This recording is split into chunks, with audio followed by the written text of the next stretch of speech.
वालिद के इंतकाल के बाद खानदान वालों ने मुंह मोड़ा तो घर का चूल्हा जलाने के लिए 13 साला निमरा वालिदा का हाथ बटाने सड़कों पर निकल आई। पकौड़े, दही भल्ले और चावल स्टॉल पर सजाकर कमसिन लड़की की निगाहें ग्राहकों के इंतजार में लग जाती हैं। मैं 3 काम करती हूँ, मदरसा भी लेती हूँ, स्टडी को भी करती हूँ और अपना कारोबार भी करती हूँ। ऐसा ऐसा पीछे आते गए अब हम इधर आ गए। अल्लाह ताला इस अंकल को से तंदुरुस्ती दे, जो इनका भला हो, जो हम इधर बैठेंगे। निमरा न सिर्फ मेहनत मजदूरी करती है बल्कि स्कूल और मदरसे से तालीम भी हासिल कर रही है। पढ़ लिख कर पाक फौज का हिस्सा बनना ही इसकी जिंदगी का सबसे बड़ा ख्वाब है। मैं पढ़ लिख कर एक आर्मी ऑफिसर बनूंगी इंशाल्लाह।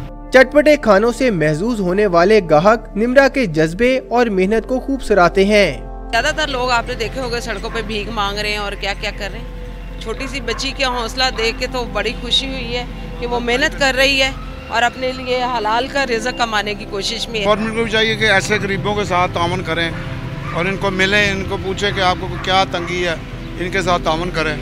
निमरा का अज़्म सबके लिए सबक है कि हालात जैसे भी हों, हाथ से रिज़्क़ हलाल कमाना ही बेहतरीन रास्ता है। कैमरामैन फारूक अहमद के साथ मोहम्मद तैमूर, डॉन न्यूज़, लाहौर।